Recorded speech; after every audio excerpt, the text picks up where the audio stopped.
जय हिंद दोस्तों। आइए देखिए, बिहार स्टेट की जो टेक्स्ट बुक आती है, जो बिहार सरकार द्वारा छापा जाता है, उसमें उसकी जो इतिहास का बुक है, इतिहास का जो बुक है, किस क्लास का, वर्ग 6 का, उसका हम लोगों ने पढ़ाई शुरू करना शुरू किया था। इससे पहले हमने इसके अध्याय 1 से लेके 13 तक अध्याय के वीडियो को क्या किया गया है, अपलोड कर दिया गया है। अगर आप उसको नहीं देखे हैं तो उसको देख लीजिए, और उसको ध्यान से देखने के बाद जो उस पर आधारित ऑब्जेक्टिव क्वेश्चन है उसको हमने हिंट कर दिया है, और कुछ जो लॉन्ग क्वेश्चन है उसको भी हमने हिंट कर दिया है। लेकिन आपका काम है आप उसको देखें, पढ़ें और अपना एक प्रॉपर नोट्स बनाएं। आइए आगे देखते हैं। ये जो इस बुक का अंतिम अध्याय होगा, जैसे ही यह अध्याय समाप्त होगा हमारे इतिहासकार, वैसे ही हम अब क्या करेंगे, जियोग्राफी का बुक स्टार्ट करेंगे। वो क्या होगा, क्लास 6 का होगा। और दूसरे तरफ अब हम क्लास 7 का जो आता है, क्लास 7 का साइंस का बुक स्टार्ट करेंगे। ठीक है, मत कहने का मतलब है कि 6 में एसएसटी की बुक पहले ख़त्म की जाएगी और 7 क्लास का साइंस ख़त्म किया जाएगा, और उसके बाद फिर 8 में एसएसटी शुरू की जाएगी। हमारा टारगेट है 6, 7, 8 तीनों, 6, 7 और 8 में जितनी एसएसटी और साइंस की बुक में जो क्वेश्चन है उसको सॉल्व करना, हिंट करना, और उस बुक को क्या करना, समाप्त करना है। तो आइए देखते हैं अध्याय 14, हमारे इतिहासकार। K P Jayaswal, A S Altekar. ठीक है, करीम का सवाल, पटना जिला स्थित मध्य विद्यालय अकबरपुर के बच्चे पटना में कुम्हरार यानी मौर्यकालीन अवशेष है, कहाँ पे, कुम्हरार में घूमने आए हुए थे। कुछ बच्चों की नज़र चमकीले लाल पत्थर के स्तंभ पर गई। एक बच्चे ने अपने शिक्षक से पूछा, सर, क्या यह अशोक का वही स्तंभ है जिसके बारे में हम अध्याय 9 में पढ़ चुके हैं? शिक्षक ने कहा, हाँ, यह खुदाई से निकली है। तपाक से करीम ने पूछा, यह खुदाई किसके द्वारा और क्यों कराई जाती है? शिक्षक ने करीम की जिज्ञासा को यहाँ पे क्या है, मिसप्रिंट है, जिज्ञासा को शांत करते हुए, ठीक है, कहा, इतिहासकार खुदाई में मिले इन्हीं अवशेषों के आधार पर हमारे अतीत यानी इतिहास के बारे में जानकारी देते हैं। आप अध्याय 14 में बिहार के दो ऐसे ही महान इतिहासकार के बारे में जानेंगे। आइए आगे देखते हैं। काशी प्रसाद जायसवाल 1882 से लेकर 1937 तक इनका जीवन चक्र चला। आगे देखते हैं। काशी प्रसाद जायसवाल मिर्ज़ापुर उत्तर प्रदेश के निवासी थे। कहाँ के थे? ये उत्तर प्रदेश में मिर्ज़ापुर एक ज़िला है, वहाँ पे इनका क्या हुआ था, वहाँ के निवासी थे, वहीं पे इनका जन्मकरण हुआ था। लेकिन उनकी कर्म भूमि पटना थी। जन्म भूमि हो गया उत्तर प्रदेश, जहाँ पे उन्होंने जन्म लिया। कर्म भूमि के कहने का मतलब जहाँ पर उन्होंने कार्य किया, अपना योगदान दिया, ऐसे जगह को क्या कहते हैं, कर्म भूमि कहते हैं। जन्म भूमि यूपी और कर्म भूमि बिहार। बिहार की राजधानी पटना। ये पेशे से तो अधिवक्ता यानी क्या थे, वकील थे, लेकिन इनकी ख्याति भारतीय इतिहास एवं संस्कृति के महान विद्वान के रूप में ज़्यादा हुई। हिंदू राजतंत्र, प्राचीन भारतीय राजतंत्र पर इनके विचारों, लेखों एवं पुस्तकों ने इतिहास लेखन में क्रांति ला दी। कई पुराने विचार समाप्त हो गए। आगे देखते हैं। काशी प्रसाद जायसवाल की आर्थिक स्थिति बचपन में अच्छी नहीं थी। इनकी प्रारंभिक शिक्षा उनके घर पर ही लंदन मिशन यानी आजकल बाबूलाल जायसवाल हाई स्कूल में हुई। इनके व्यक्तित्व पर भारतीय स्वाधीनता संग्राम का जबरदस्त प्रभाव पड़ा। इनका मन पैतृक व्यवसाय में नहीं लगा। तब उन्होंने 25 वर्ष की आयु में इंग्लैंड जाकर पढ़ने की इच्छा व्यक्त की। कहाँ जाने की? इंग्लैंड। इन्होंने ऑक्सफोर्ड विश्वविद्यालय से इतिहास में एमए की डिग्री हासिल की। एमए होता है मास्टर ऑफ आर्ट्स। ठीक है, अगले वर्ष बैरिस्ट्री भी पास की। बैरिस्ट्री मतलब जो हम लोग करते हैं वकालत। लंदन में ही इनका संपर्क श्याम जी कृष्ण वर्मा, लाला हरदयाल सावरकर आदि से हुआ। 1910 ईस्वी में स्वदेश लौटकर कलकत्ता में इन्होंने वकालत शुरू की। आगे चलकर कलकत्ता विश्वविद्यालय में इतिहास पढ़ाने लगे, परंतु क्रांतिकारी विचारों के कारण इन्हें सरकार ने पद त्याग करने के लिए बाध्य कर दिया। फिर 1919 ईस्वी में इनसे पटना विश्वविद्यालय द्वारा भारतीय पुरातत्व एवं संस्कृति विभाग का रीडर बनने का आग्रह किया गया। अंततः पारिवारिक आवश्यकताओं एवं सरकार की गलत नीतियों के कारण उन्हें विश्वविद्यालय छोड़कर वकालत से ही अपनी जीविका चलानी पड़ी। ये हिंदू कानून के मर्मज्ञ एवं आयकर के विशेषज्ञ वकील थे। अपनी सारी व्यस्तताओं के बावजूद प्राचीन भारतीय इतिहास पर शोध कार्य करते रहे। जायसवाल साहब पुरालिपि और प्राचीन मुद्रा के ज्ञाता थे। ये अपने जेब में अनपढ़ा प्राचीन सिक्का भी रखते थे ताकि फुर्सत के क्षण में इसे पढ़ा जा सके। मनु और याज्ञवल्क्य के स्मृति पर कई शोध कार्य करके उन्होंने हिंदू कानून पर मर्मज्ञता हासिल की। जायसवाल साहब Bihar and Orissa research society के संस्थापक सदस्य थे। कहाँ के? देखिए, Bihar and Orissa research society के संस्थापक सदस्य थे। जो उसकी स्थापना हुई, जो उसके मेंबर थे, उसमें एक मेंबर जायसवाल साहब भी थे। इन संस्था द्वारा प्रकाशित शोध पत्रिका के आजीवन संपादक भी रहे। पटना संग्रहालय की स्थापना भी इन्हीं के प्रयासों का परिणाम है। इस संग्रहालय का भवन मुगल राजपूत कला का सुंदर उदाहरण है। डॉक्टर राजेंद्र प्रसाद की अध्यक्षता में बिहार इतिहास परिषद की भी इन्होंने स्थापना की। ये कई समितियों के सदस्य रहे एवं कई पत्रिकाओं का संपादन भी किया। ये काफ़ी निर्भीक और मिलनसार व्यक्ति थे। इनके साथ राहुल संकृत्यान, रविंद्रनाथ टैगोर एवं रामधारी सिंह दिनकर के काफ़ी नज़दीकी संबंध थे। ये कई सम्मेलनों एवं संस्थाओं के सदस्य एवं अध्यक्ष रहे। 1942 में इनकी पुस्तक हिंदू पॉलिटी प्रकाशित हुई। इस पुस्तक ने भारतीय इतिहास को देखने के नज़रिए में क्रांतिकारी परिवर्तन लाया।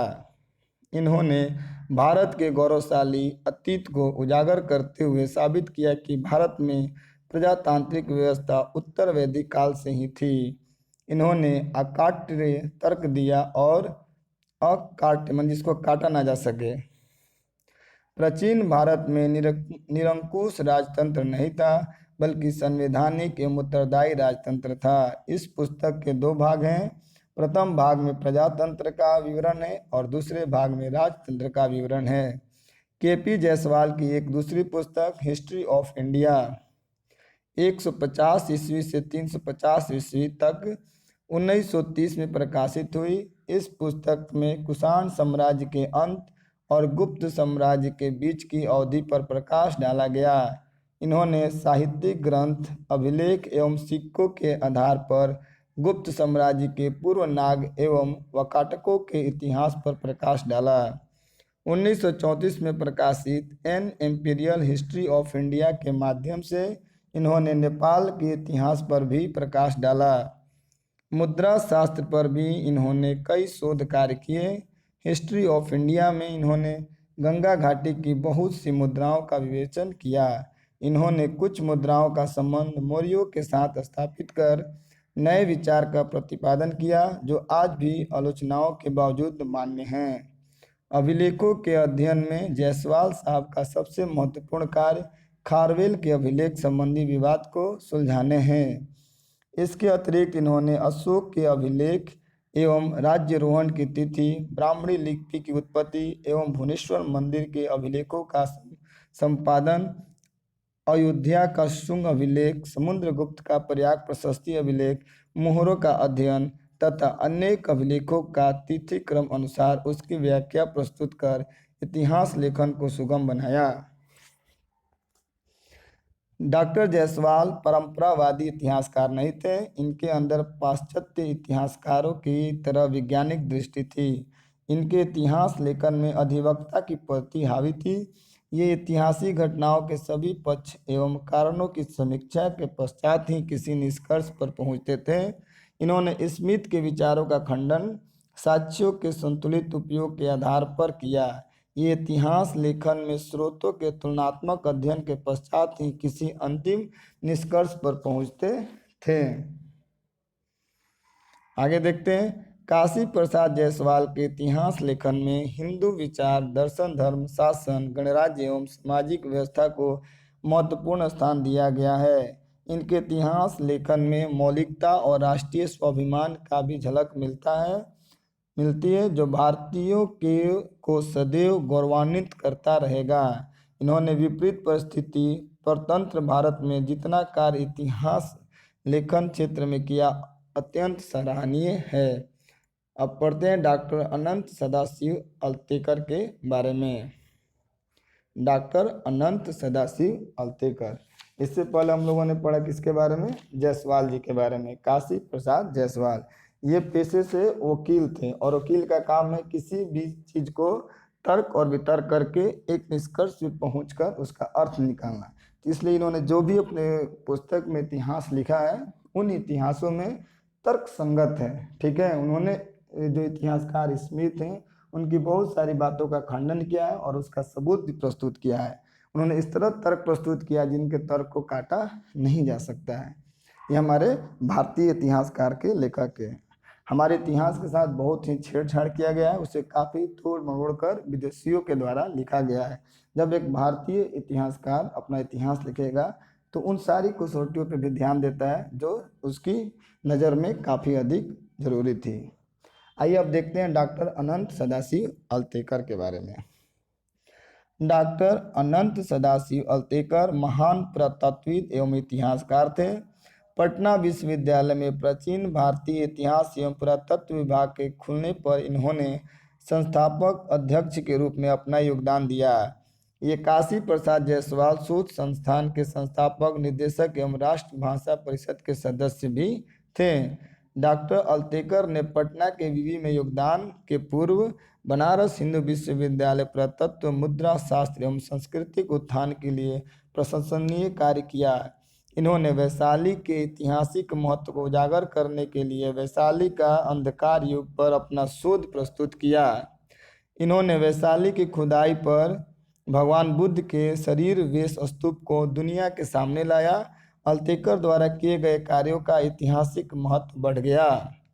बिहार के राज्यपाल आर दिवाकर द्वारा संपादित पुस्तक बिहार थ्रू द एजेज के प्रकाशन में डॉक्टर अल्तेकर का महत्वपूर्ण योगदान रहा। यह पुस्तक बिहार की गरिमा को रेखांकित करने में काफ़ी सफल रहा। डॉक्टर अल्तेकर बिहार सरकार के अनुरोध पर बिहार का संपूर्ण इतिहास लिखने की योजना बना रहे थे कि इनका असामयिक निधन हो गया। इनकी योजना को बाद के इतिहासकारों ने पूरा किया।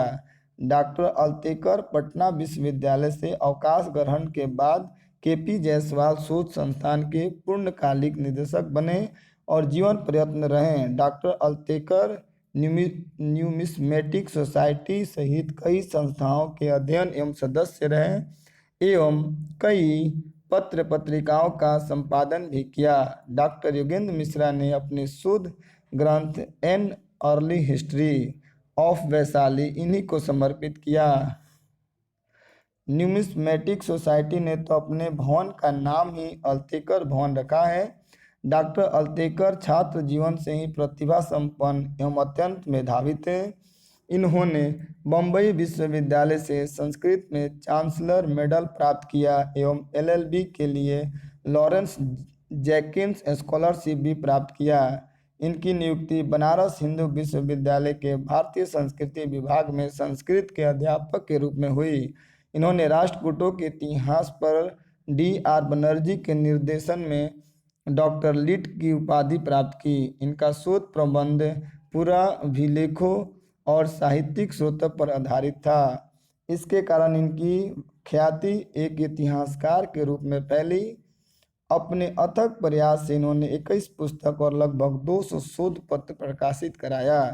मुद्रा शास्त्र में इनकी रुचि एवं विशेषज्ञता ने पटना विश्वविद्यालय को गुप्तकालीन स्वर्ण मुद्राओं से समृद्ध कर दिया। स्वतंत्रता के पूर्व इनकी कई पुस्तकें प्रकाशित हो चुकी थी। बिहार राष्ट्र भाषा परिषद ने इन्हें उनकी पुस्तक प्राचीन भारतीय शासन पद्धति के लिए 1000 मुद्रा का पुरस्कार प्रदान किया। पुरस्कार ग्रहण करने करते वक्त इन्होंने कहा था, मैंने राष्ट्रभाषा समझकर हिंदी की सेवा की है, आर्थिक लाभ के लिए नहीं। राष्ट्रभाषा हिंदी के प्रति इनमें अगाध प्रेम था।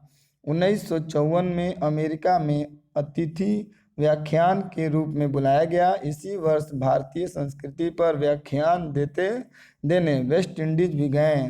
डॉक्टर अल्तेकर इतिहास लेखन में किसी बात से नहीं बंधे हुए थे। ये प्रत्येक क्षण व्यस्त रहने में विश्वास करते थे, जिसके कारण इन्हें हड़बड़िया भी कहा गया। क्या कहा गया है? हड़बड़िया। क्योंकि ये कभी अस्थिर नहीं रहते थे, जैसे ही बैठते थे वो कुछ ना कुछ खुरपाती अपना करते रहते थे, जोड़ते रहते थे, देखते रहते थे। इनका मानना था कि जब किसी पुस्तक की पांडुलिपि तैयार हो जाए तो इसे प्रकाशित कर देना चाहिए। इन्हें संवारने का कार्य नए शोध प्राज्ञों पर छोड़ देना चाहिए। अल्तेकर के शोध का आधार मूलतः साहित्यिक स्रोत था, लेकिन ये पूरा विलेखों एवं मुद्रा शास्त्र के भी ज्ञाता थे। पुरातत्व के क्षेत्र में इन्होंने बिहार में सर्वाधिक कार्य किया। उल्लेख रूढ़िवादी नहीं थे। नारियों के प्रति इनके दृष्टिकोण उदार थी। नारियों की दशा पर उनके द्वारा रचित पुस्तक से यह साफ पता चलता है। इनके गांव में घटित सती की घटना से इन्हें काफ़ी प्रेरित किया था। इन्होंने इलाहाबाद के लीडर पत्र में एक लेख छपवाया था, जिसमें यह साबित किया गया था कि वेद पढ़ने का अधिकार स्त्री और शूद्रों को भी है। यह लेख उसी समय प्रकाशित हुआ जब एक शूद्र लड़की BHU के प्राच्य विभाग में अध्ययन करना चाहती थी। इस कारण इस लेख की चर्चा काशी में खूब हुई। डॉक्टर अल्तेकर ने पंडित राहुल संकृत्यान द्वारा संगृहीत पांडुलिपियों के प्रकाशन के लिए काफ़ी मेहनत किया। इस कार्य में इन्हें बलदेव मिश्र का अपेक्षित सहयोग मिला। आगे देखते हैं। इनके संबंध में जगदीश चंद्र माथुर ने अपने संस्करण में लिखा है कि मैं अक्सर ताज्जुब करता था कि डॉक्टर अल्तेकर ने अपनी सभी ग्रंथ भारत में ही क्यों छपवाए, जबकि उनकी इतिहास विषयक रचनाएं विश्वस्तरीय थी।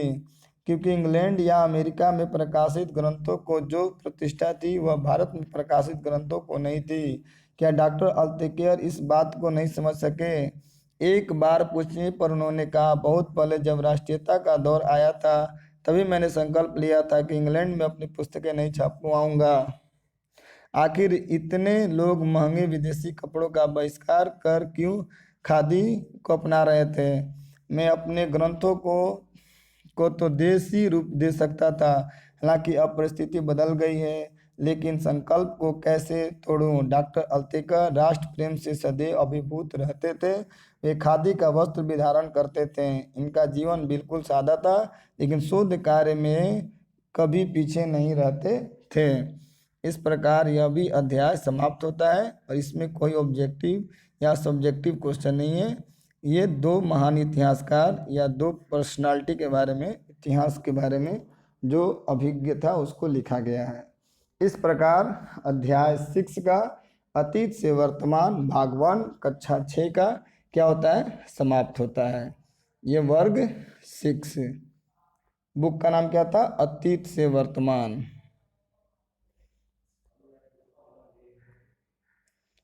इस प्रकार अतीत से वर्तमान कक्षा 6 की बुक 1 से लेकर 14 अध्याय क्या होता है? समाप्त होता है। हमें काफ़ी खुशी हो रही है इस बुक को समाप्त करते हुए। अब बहुत जल्द हमारा प्रयास रहेगा कि अब हम जियोग्राफी का वीडियो बनाकर अपलोड करें, और दूसरी तरफ जो लुसेंट का ऑब्जेक्टिव सेशन है उसको भी हम प्रारंभ करेंगे। आप उसे भी देखते रहें। अगर आपको यह हमारा प्रयास अच्छा लगता है, आप हमारे चैनल को सब्सक्राइब करें और हमारे वीडियो को लाइक करें। देखने के लिए आपका बहुत बहुत धन्यवाद।